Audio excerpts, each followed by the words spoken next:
Good afternoon and welcome to another amazing and fun and hopefully entertaining and educating webinar with Grow ECD. My apologies for my voice. I am struggling with a bit of sickness, but I'm pretty sure most ECD center owners and teachers have toughed it out in worse conditions than this. So the content should still be good. Welcome to everyone. Wow, I see lots of people introducing themselves. People are from Clenwilliam, Amanzimtoti. Oh, wow, Atlantis. Someone from Cotlands. Hello, everyone. Wow, amazing. These people from Somerset West, from Durban, Cape Town, Queenstown, Ladysmith, Pietermaritzburg, Vredendal, Weskaap, Pretoria. Hi, Bridget. She says she's from Pietermaritzburg. Good afternoon, everyone. It's so nice to have you on the call. I think we're going to have a great session today. My name is Helene Brandt. I'm the marketing manager for Grow ECD. And you are in the right place at the right time. Today, we are discussing a really interesting topic on learner assessment. And I'm lucky to have one of my dear colleagues in the room with us. NCF and Learner is a program manager in the Western Cape, which means that she's working with a lot of ECD center owners and teachers. She does training, she does mentoring, and she really has a wealth of experience in ECD. Plus, she also owns an ECD center and runs that in partnership with her daughter. So we're going to have first-hand experience today on what it takes to run a great learner assessment. Today we're going to, Lindsay and I will be discussing the NCF as the bigger picture and how that relates to learner assessments. We're going to look at how developmental milestones per age group guide us when we're doing learner assessments and how these things fit together. Then we'll get really practical and show you how to do a learner assessment using the free Grow ECD tools. And we'll end off with some FAQs.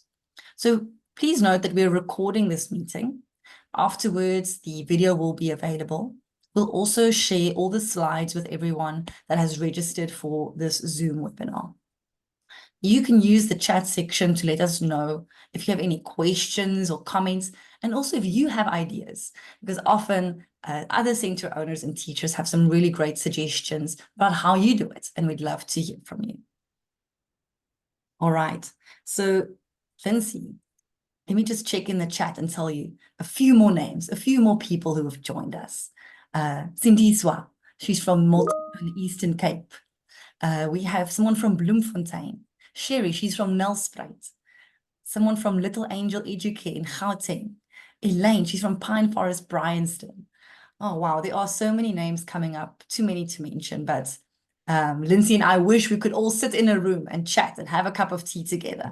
But now that at least we have Zoom, at least we can get this message out to the whole country.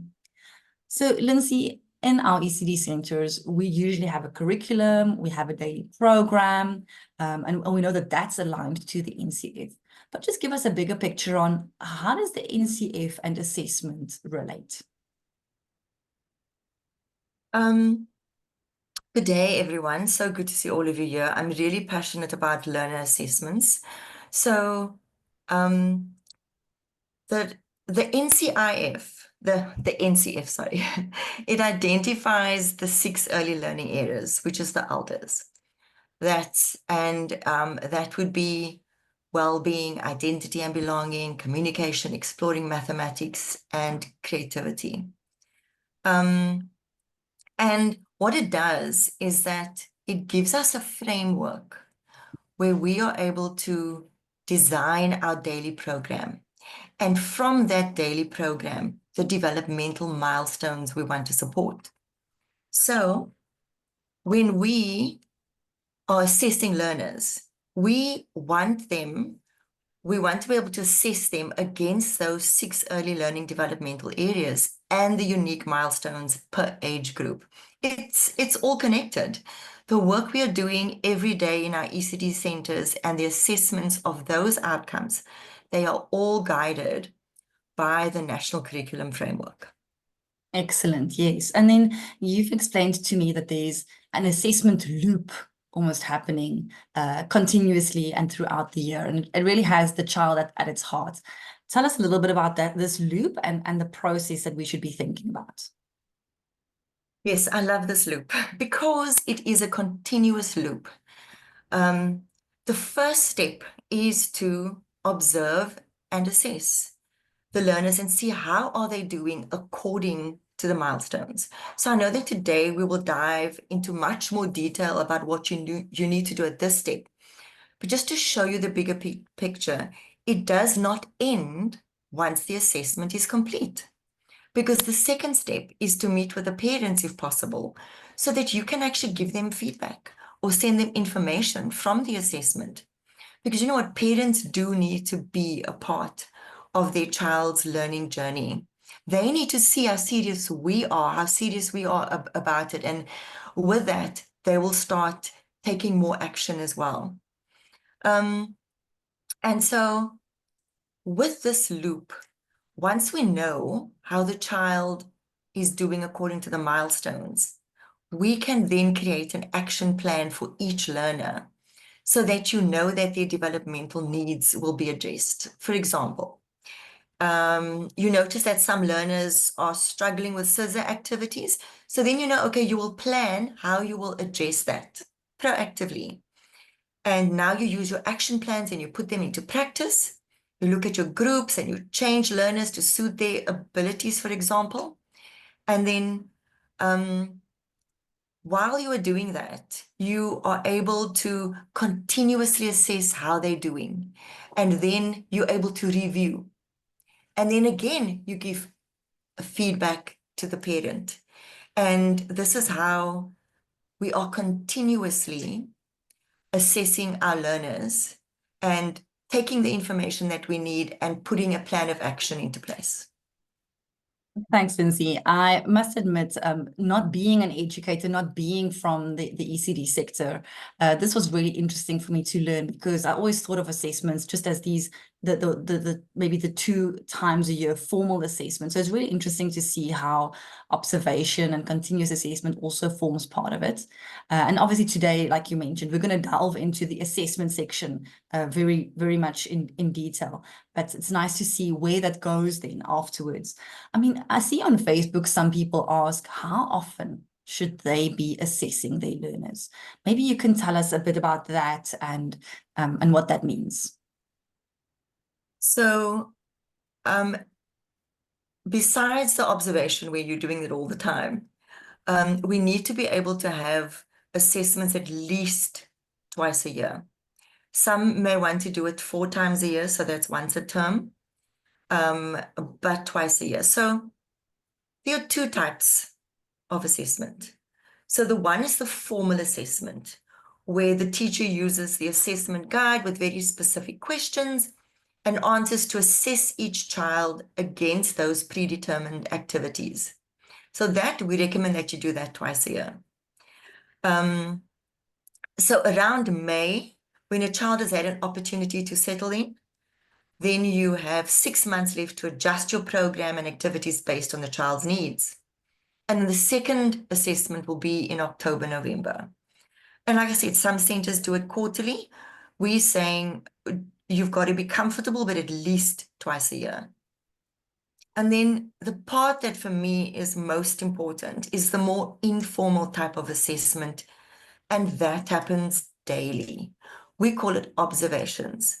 So observations is happening daily, and this is where we watch every child carefully, and we observe how they respond to tasks, how they are able to say goodbye to mommy. Are they crying? Are they saying, bye, mom, I'll see you? Are they confident? And so those are the kind of things that you have to observe. There isn't a tick box for it. I mean, a set of questions, but you have to be able to observe those. And Lindsay, if you know your milestones, I guess then you're also knowing maybe what to look out for.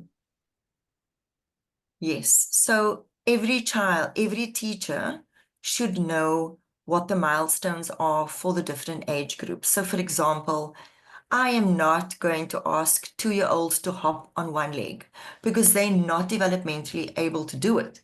But I will be asking them to jump on 2 feet, and I will demonstrate it to them as well. So that's an example. And then because we can't use the same 4 to 5-year-old assessment for every child. We need to know what the developmental milestones are for each age group. And then what's important is that you're using some kind of a book or file, but you need to be able to have notes for each child where you're writing down challenges, highlights, lowlights, and different insights. So it may be that you notice this child is always confident, but this week he's crying and he's miserable. You need to make a note of it. And then do you speak to the parents? But you are making a note of something that is a different kind of behavior. And those things are very, very important. And important to be able to go back to your notes and speak to the parents about when it started happening, for example. Absolutely. And that's where that observation book can come in, and you're building up that portfolio of work. So it sounds like there might be multiple reasons why we're assessing learners. Just I mean, we're not just assessing learners to produce a pretty report card for the parents, right? Why do we assess learners? What do we want to achieve from that? Why do we assess learners? So,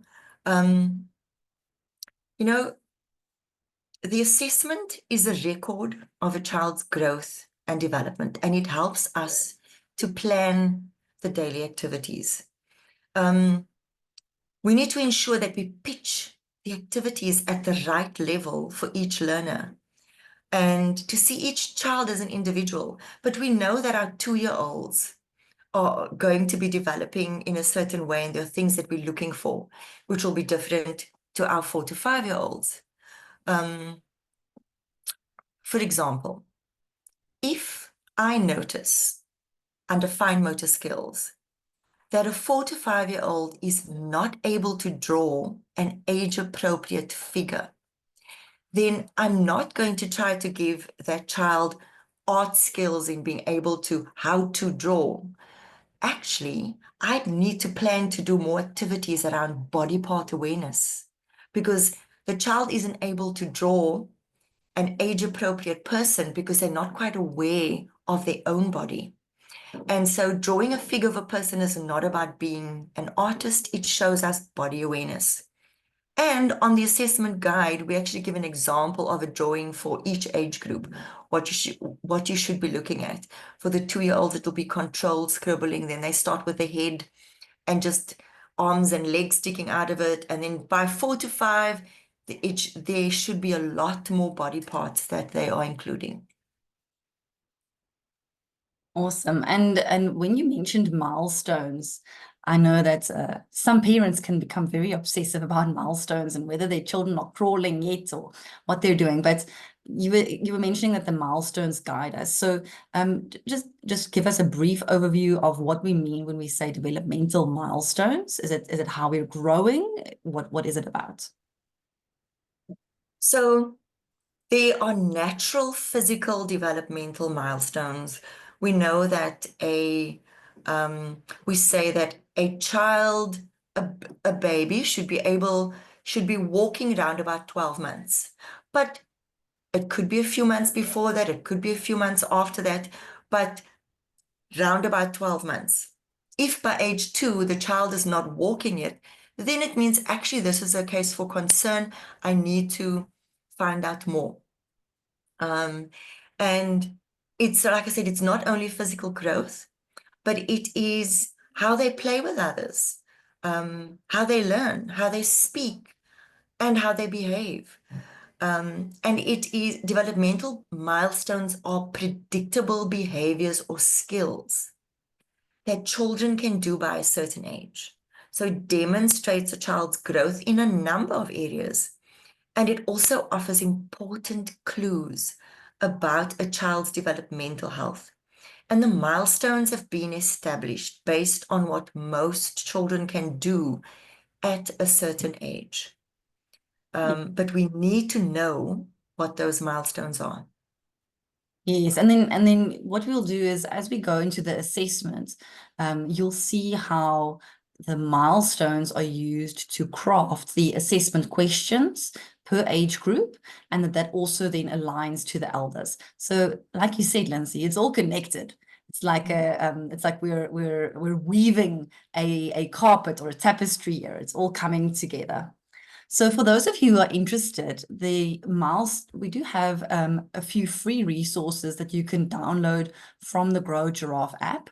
If you have the Grow Giraffe app as a center owner or the Grow Meerkat app as a teacher, you can go to the resource portal and download free resources there. One of them is this one called the Milestone Checklist resource. It's a few pages, and there's a one-pager for each year. And I think this is a great resource to download and share with parents also, so that parents can see what to look out for and what it is that you'll be assessing. Also, because I know my teachers, they love their checklists, they love their notebooks. We have slides for you that explain the milestones you should be looking out for at each age group. Today, we're not going to go through all of them, but we will send them after the meeting. So I know teachers love these. They're like, oh, send me those slides. Yes, we will. We will. All right. Now, when it comes to assessment, let's now dive into the assessment section, right? You'll remember at the start when Lindsay showed you the assessment loop, where assessment fits into the bigger picture. Now we're going to go into the details. So it starts off here with preparing for the assessment so that you can get ready to run it smoothly. And here we have a lot of tips and resources to support you. One of it is a data-free online learning module for you and your teachers to help you get really confident with learner assessment. And we'll also show you that there's amazing video content that you can view, also data free, to help you prepare. We're going to dive into preparation shortly. Then the next step is that you will identify each learner's developmental progress against their milestone, and you're going to record that information for every child. So this is where we've prepared a detailed assessment guide for you for every age group, and it's also built into the app. So it's really consistent, thorough, and easy to do. Then, as a teacher, you will be, once you have recorded the information, you'll be analyzing it, you'll be interpreting it, and based on each child's unique progress you'll have made throughout the year, you'll be able to report and discuss that with parents. And again, here, the good news is that if you're using the Grow apps, which is for free, the information you've recorded and the interpretations and observations you've added is available as a PDF. The app creates the PDF document for you, and you can WhatsApp that to a parent. You could download it and print it if you need it. And it also keeps the record for you. Okay, that's a quick overview. But Lindsay and I are going to delve into preparation now. So Lindsay, I like the idea of being prepared for something. What must we do to get prepared for a good learner assessment this year? Okay, so one of the first things is that the owner obviously would need the Grow Giraffe app, and she will load the learners on the app.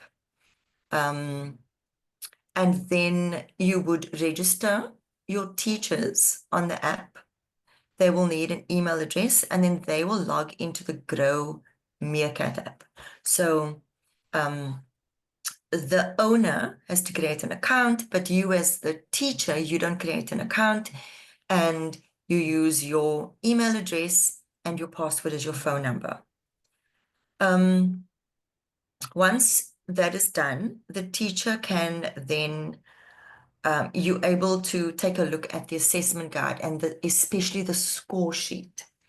So the score sheet, so one of the things I do is that I definitely, well, you go, it's in your resources, and you are able to download the score sheets. And we make sure that every child has a score sheet and that that teacher knows exactly what she's going to be looking for that year. And so that's where we would train the teachers, and the teachers are able to complete online training and also view demo videos, which I could go on and on. It's just absolutely fantastic because on the app, we have, for example, for the 4 to 6-year-olds, they're 4 to 5-year-olds, sorry, there are 46 questions. And on the videos, on the learner assessment videos, there are 46 videos showing a teacher assessing a child on each of those questions. And then the teacher has to score it on the app. So it's got to say no, still developing, or yes. And that gives the teacher the opportunity to look at it for herself and see, how is this being scored? And then we are able to say, actually, it should be no, and you perhaps put still developing, or yes, you did it right. What you saw was correct. And then reviewing the questions and plan the activities, decide how you will assess, example, groups or individuals one day or over a few days. And you know, Helene, you can stop me at any time, but with this, I really do believe that you have to plan your assessments. Let me give you an example. Let's say this week I'm going to do gross motor skills, and I'm going to specifically focus on throwing and catching and kicking for the 4 to 5-year-olds. And so day one, I'll be outside, and I know that I'm going to take the red group, and I'm going to specifically throw and catch with them, and I'm going to be able to mark it on the score sheet. Okay, that's how they've done. That's how they've scored. And then the next day, and then after that, we can continue playing outside. So no one even knows that they were being assessed. It's all part of the day. It's all fun, and it's really great. So that's how you will assess. It would be great, of course, if we all had lots of assistance, but we don't always have that. And so we need to make sure that while we are assessing, that the other children also have lovely activities that they are doing. And then you collect your equipment for what you're going to need, and then you're ready to assess. Awesome. That's really good advice. I like what you were saying about maybe if you print out the score sheet, you write each child's name at the top, and you know throughout the next, is it maybe a week or two that you take to do the assessments, you're checking everything off on the score sheet, and then you can load it into the app. Lindsay, in your center, how long do you allocate in your calendar for doing assessments? The teachers do take it over a few weeks. Remember, there's the observation of how the child is, how, are they confident doing this and so forth. But you've got to observe them answering questions. So you have to plan it. So it does vary because based on the amount of children that you have, but about 4 weeks is what you need to be able to know that every area has been covered. Yes, and I like that then you're not putting the pressure on yourself of trying to do one child 40 odd questions in one day. This is not a matric exam that children are writing. We are trying to make it as low stress as possible and as natural as possible, because we want to see their real reaction, right? We want to see their true response. So it's interesting, Lindsay was mentioning the assessment guide. You can expect 2 types of questions in the assessment guide. The first is a question that asks you to do an activity, and the second is a question that asks you to remember your observation. So an activity question, like the one at the top, is, can I balance on one leg for more than the count of 10? And it'll tell you exactly what the activity is. It'll tell you the question you need to ask, and it will explain what the possible 3 answers are. The first answer could be no, I cannot balance on one leg without wobbling over. Answer 2 could be still developing, which is I can balance on one leg for a count of 1 or 2, but I easily lose my balance. And answer number 3 could be yes, I can balance easily on one leg for the count of 10 or more. And you'll see it's very clear. It's not open to interpretation. So when we say balance on one leg, it's the same balance on one leg for every child and for every teacher and for every center, so that we can have consistency in how we are assessing the learners. Question number 2 gives you a great example of a teacher observation. And Lindsay, that's where the observation book and the observations you were talking about comes in so helpfully. Because the question here is, I'm independent and confident when I arrive each day. So the teacher, we ask teacher, did you observe when brought to the center, does the child part comfortably with their caregiver? Do they struggle to separate? Do they arrive showing independence and confidence? And as the teacher, you can't assess that on one day. You need to have been looking at this child for the last few weeks to know whether the answer is no, still developing, or yes. Okay, so that's a nice example of activities versus observations. Here you can see, for example, the 4 to 5-year-old assessment activities that is available for download. It'll explain to you exactly what you're doing. And in the app, this is where you can find it. So under the My Learners section, you go to Assess Learner, and you'll see it starts with Prepare.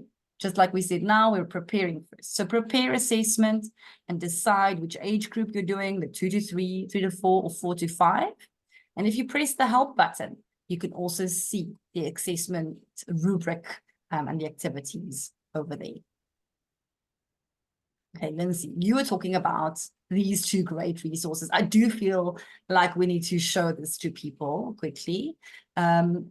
Your teachers and yourself, if you want more support, data-free online training and the demo videos are very, very helpful. There are 2 things you can do. The first one is a learner assessment guide training. When you complete that training, let me show you what that looks like. Here I did my learner assessment guide training. I went to learner assessment guide. I've gone through the training. It showed me all the details about how to assess, why to assess, lots of questions, downloads, checklists, and everything, even explaining how I should give feedback to parents. And then when you're done, you get a certificate of completion. So that's a really good place for anyone to start to make sure they're confident with what they're doing. And then the next section is what Lindsay was talking about, the data-free online demo videos. Lindsay, shall we show them quickly? I think we should. Okay.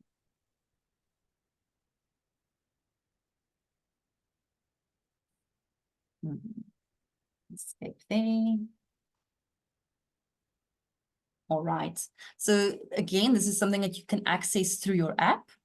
You need a little bit of data to log in to the online training courses. But once you're in, it becomes data free. And you can see here, there was my learner assessment course, and there's my practical video guides.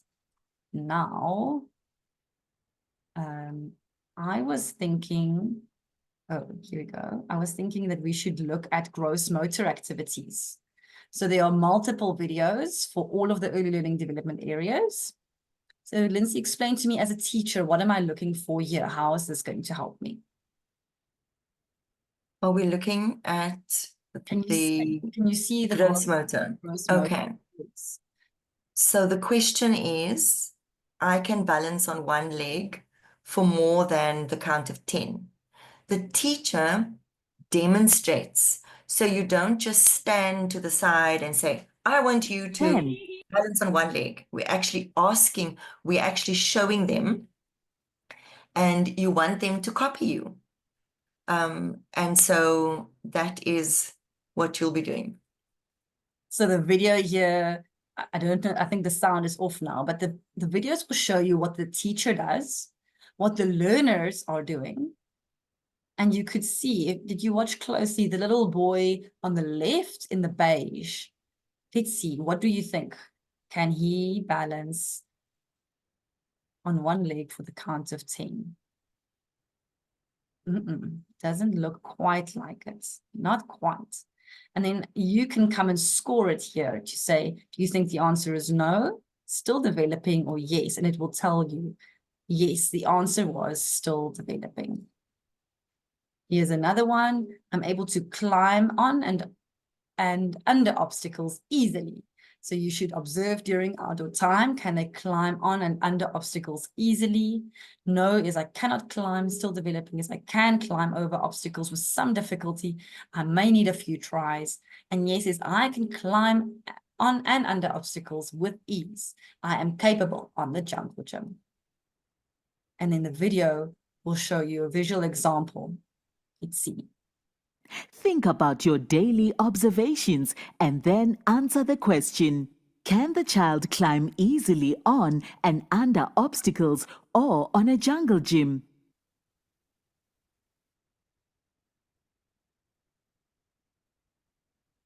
Teacher's watching them. She's observing what they're doing.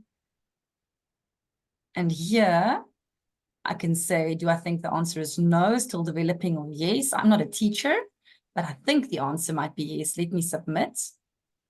Oh, yes, I was correct. That is, so if you observe this, then the answer is yes.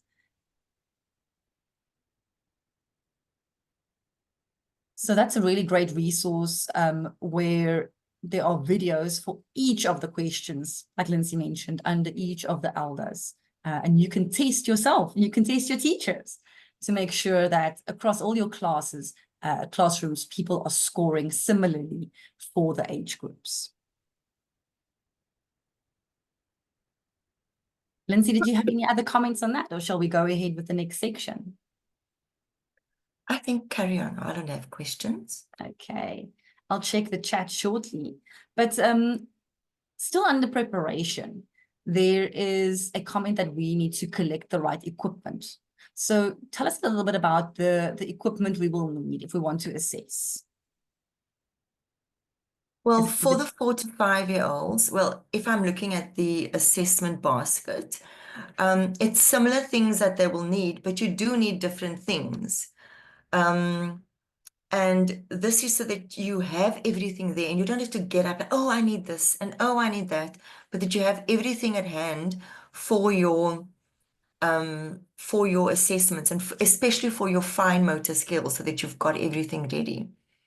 And you can see that for the 2 to 3-year-old basket, there are less things, but for the 4 to 5-year-olds, they are asking for a whole lot more things that you are going to need. Here on this photo, you can see a nice example of how the teacher has prepared. She has everything she needs to assess the 4 to 5-year-olds. And these are the essentials we probably need in our classrooms. It looks like she's prepared for gross motor and fine motor here. Yes. And Lindsay, if we don't have these exact things, well, what can we do? If I don't have those threading buttons, what can I do? So, teachers are very resourceful and very creative and innovative. And so you are able to create your own equipment. So for example, if you don't have beads and string, you can replace it with any other item that tests threading skills. You could use a shoelace or wool and use any item that has a small hole in it. Or if you've got a punch, you can punch holes in something and just being able to see if they are able to thread. And then connectors are small toys that stick together when pieces are pushed together. And it could be the Duplo blocks. Those are blocks. Those are things that connect. And then a pegboard, well, that would be, you could make, small holes in a container or box and use golf tees, kebab sticks to push into the holes. And if they don't even need a balancing beam, you can use a rope or chalk, as long as they are able to put the one foot in front of the other, and be able to walk like that. That is what we're looking for. And then, of course, shapes and colors. You can cut out your own colorful shapes. Use cardboard or plastic. Like I said, teachers are very resourceful, and we actually even have, so Absolutely. Yes, I there's a also whole lot. I see a great comment here. Marvelous. She says, indeed, teachers are very creative and very resourceful. Yes. Also, thanks for the comment. I see Tosi Alexander says, you're doing great work. Thank you. 42 years in grade R, and I'm still learning. Wow, teacher Alexander, 42 years giving grade R. It's incredible. Yes, and Wow. we always keep learning. So Lindsay, now we've done a lot of preparation, right? I feel tired already just thinking about all the prep work. But once you've done the prep work, the rest really goes fast and goes easily, because now you're identifying, you're looking at the score sheet, you're tracking everything off, and then you're recording the information. And here I think what's really important is recording the information on the Giraffe app helps you with so many things, because you can archive the assessments every 6 months or whenever you're doing your assessments, and you can have that record of the learner over time build up in your Giraffe app. You're not losing paperwork. No one is losing a file or messing coffee on it. The child's track record and their growth is recorded safely and securely behind a password. Also, because you're recording the information in the app, what's going to be so fantastic for you as a teacher and a center owner is you'll not only see the results for the learner, you'll see how is my class doing on gross motor, fine motor, social and emotional. How is my school doing on well-being, on all of these areas? And then you can see where you have a problem and you can respond. So the data, the information will help you to make much better decisions. I'm thinking everybody's saying, Eileen, stop telling us, show us how she does it. So this is teacher Tammy. Let's see a little quick video while we take a break.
All right.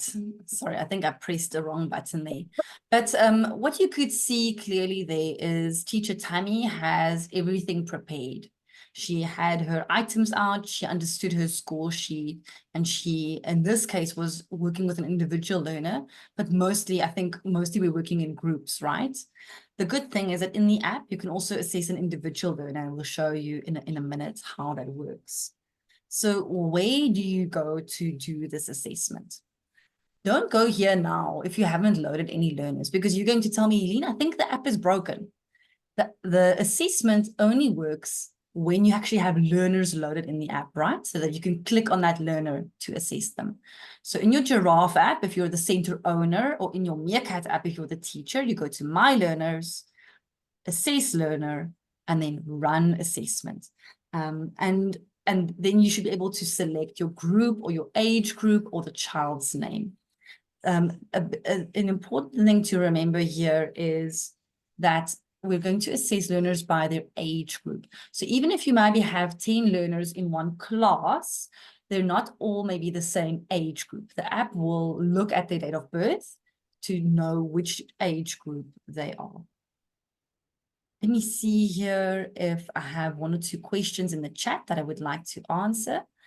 Pumla is, I'm learning a lot here. She says, imagine starting a creche in a rural from the city, and there's a huge difference. And now this app is helping a lot with the teachers as well. And we can use that.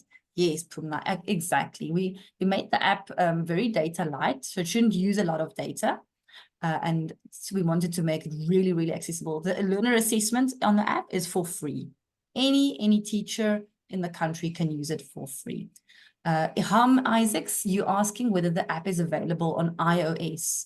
So currently the Giraffe and the Meerkat apps are only available on Android, smartphones, tablets, and devices. As a non-profit organization, I'll be honest with you, we just don't have the budget to go and build a whole extra app for iOS. So we just decided we need to go with the majority at this point, which is Android. And luckily we can get some Android devices for good prices. All right, so Nompumelelo, you're asking if you can download the assessment and you can keep it in case a new teacher needs to know. Yes, I'll show you now where the download section works and how that works. Okay.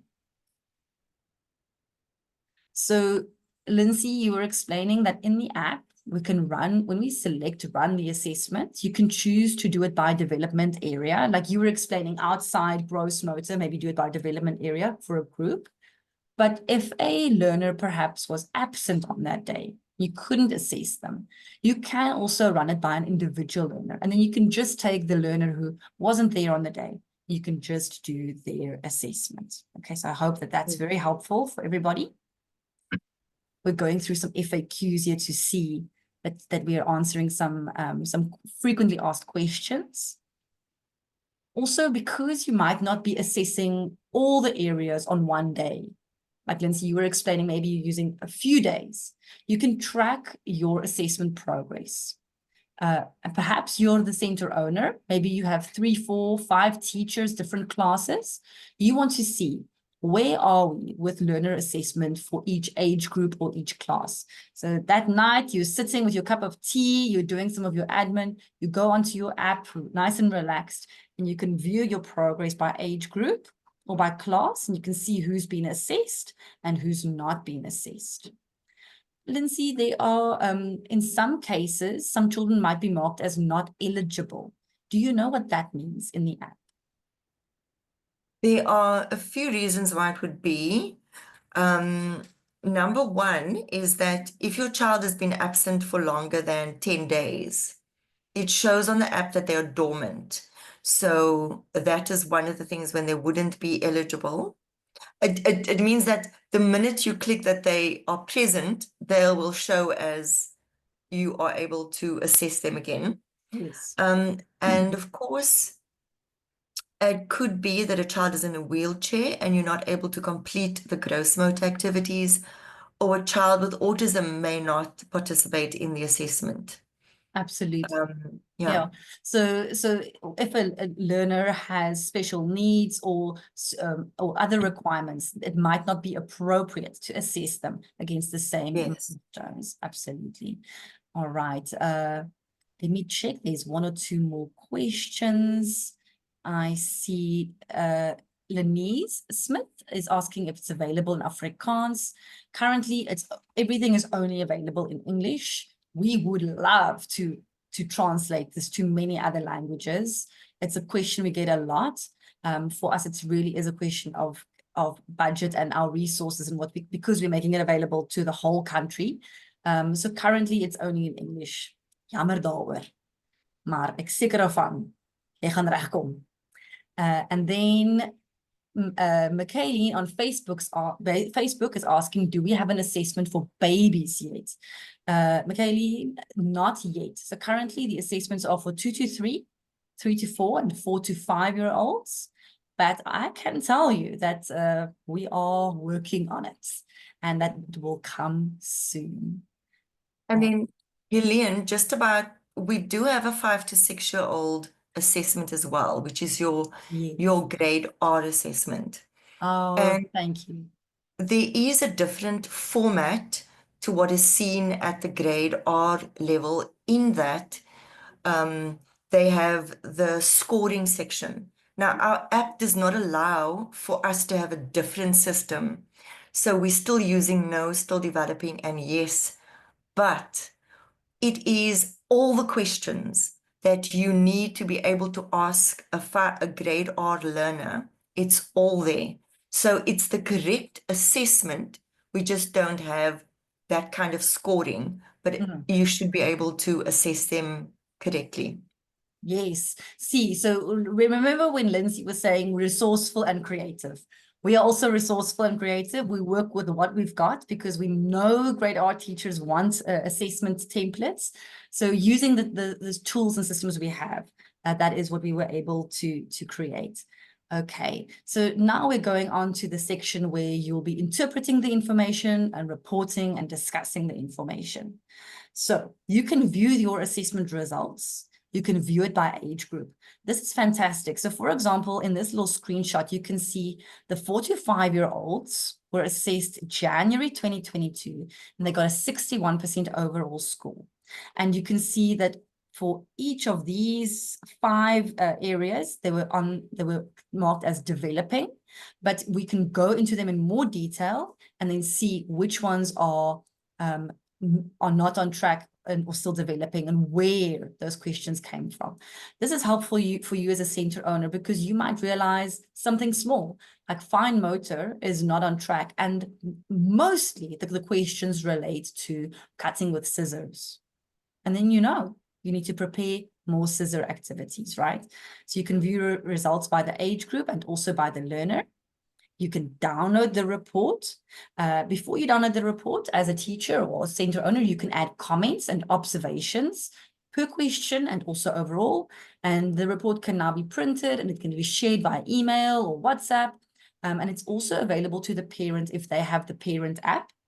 Yes, we have 3 apps. Giraffe is for the owner, Meerkat is for the teacher, and Lion is for the parent. So if the parent has the Lion app, they can actually just view the assessment results in there. Otherwise, download it and send it to them. Okay. I'd like to just mention something about comments. As a center owner, at the end of the day, everything that goes out, it is my responsibility to see that grammar is correct, that the correct messages are getting out. So you need to go through every comment to make sure that it's okay. Now, I taught at a high school as well. And at grade 10, I was the class teacher. I had my reports, but my HOD still had to check my reports, because it's a system of making sure that what's going out to the parents is correct. So please understand that it's not because they are preschool teachers that they need it. It is a good system, a checking system.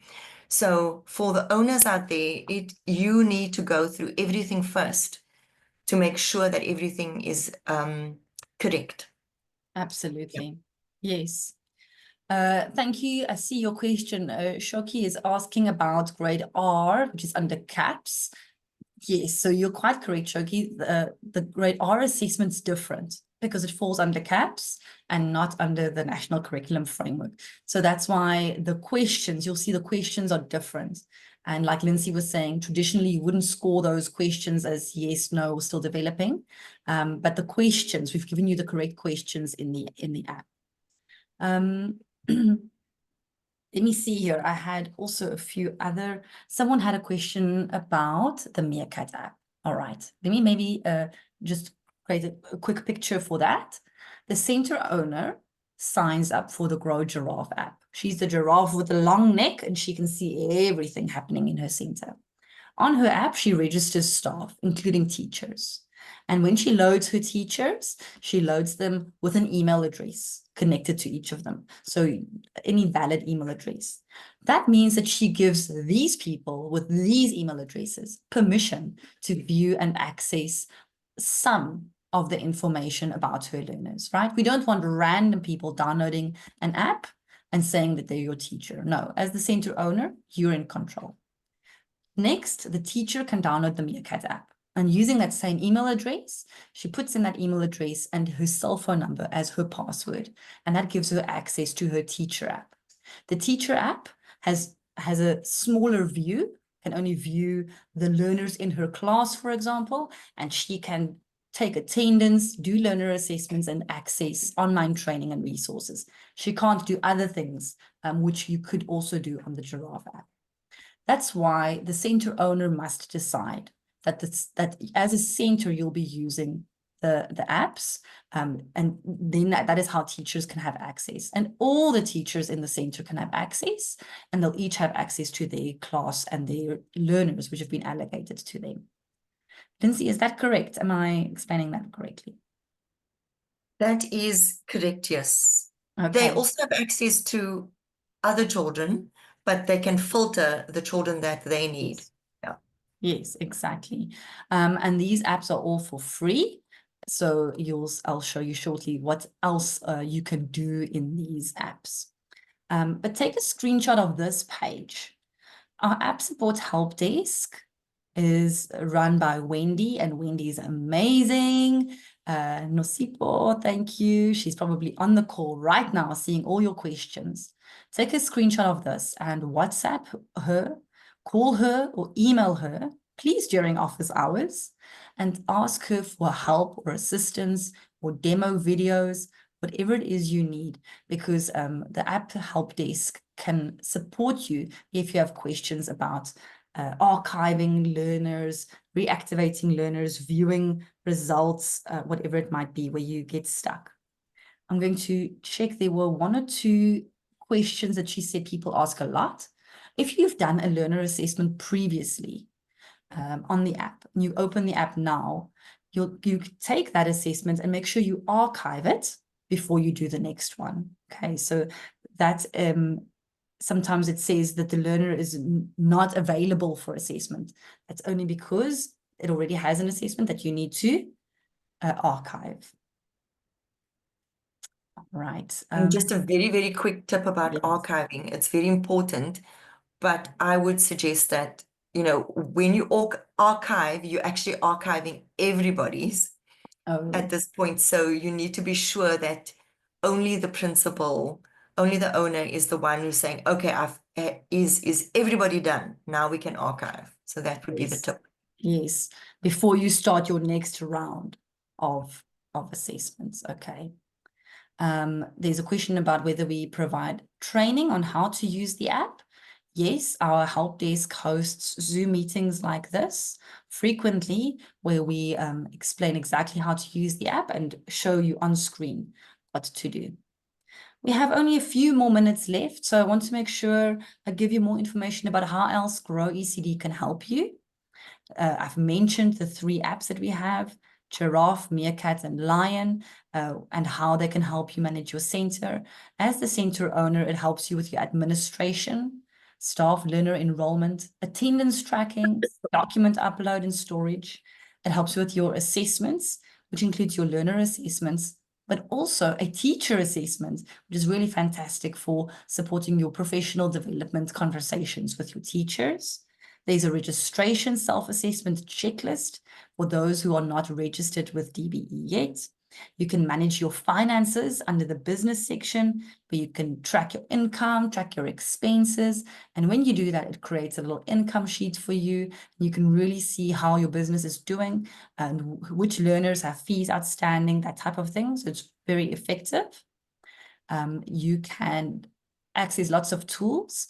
The curriculum is a paid-for feature, so you'll see that's grayed out at the moment if you download it today, but you can unlock it for 1,000 Rand per term. But what's free is you can download policies, procedures, templates, education resources, business resources, parenting resources. In the My Tools section under resources, we have over 300 downloads, which you can help yourself to. And most of those are also editable templates. We know that if you're writing a discipline policy or a cell phone policy, you need to be able to edit it, add your own school logo or name, change it the way that you need to.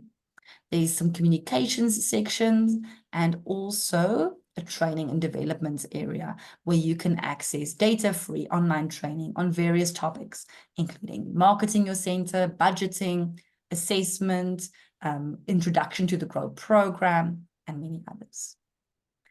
The online curriculum is really fantastic. If you are a center perhaps who's feeling like your daily program is not, you're not confident that it really is preparing all of your learners for their milestones and for grade R, the online curriculum is incredible because it takes can I say, a boring book, theme book, written with lots of words, and it makes it come alive. Photos, videos, voice notes, songs, rhymes, pictures, to show you and your teachers exactly what you need to do with themed content throughout the year. So how do you bring your themes to life? What do you need to prepare? This curriculum will help you save hours on theme planning. You can get your weekends back, so you can have a weekend and not plan for the themes. And that is 1,000 Rand per center per term. So if you have 5 teachers, all 5 teachers will have access. If you have 10 teachers, all 10 teachers will have access. We'd be happy to show you a demo of that if you need that.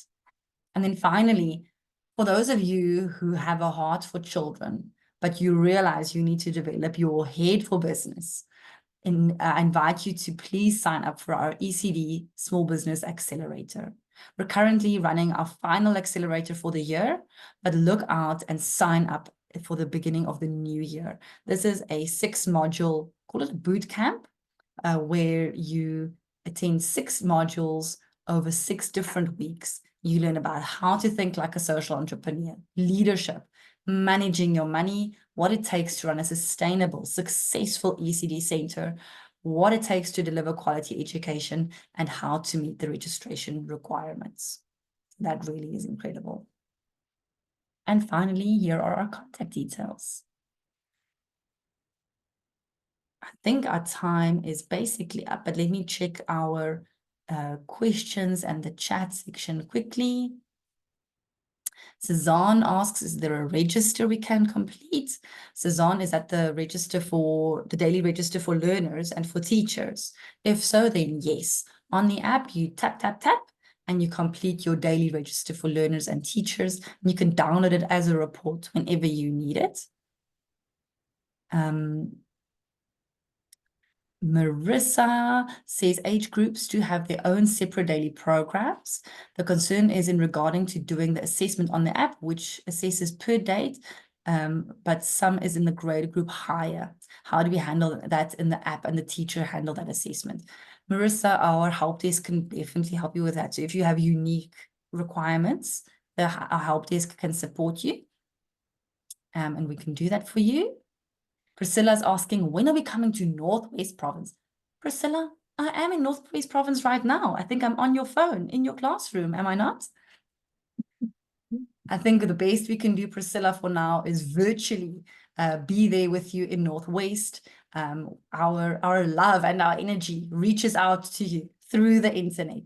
So please contact the help desk, reach out to us, visit our Facebook page if you want to ask more questions. And let's support each other to have a really wonderful and a good assessment season this year, the end of the year. Lindsay, any final words from you on learner assessment? I think it's one of the most important things that we are doing is that knowing the child's developmental milestones and then being able to assess and then to know, what do I need to do to help this child be their very best at that age? So it's something that we need to do every day. Absolutely. Lindsay, thank you so much for making time. Thank you to all our listeners for taking my voice into account and my bad throat. It's been wonderful to hear from you and receive your questions. We really hope that it is a blessed last few months of the year. Dig deep, let the energy bubble through, and may it be very, very productive and good for your learners and for you and your staff as well. Thank you, everyone. See you at the next webinar. Bye. Bye.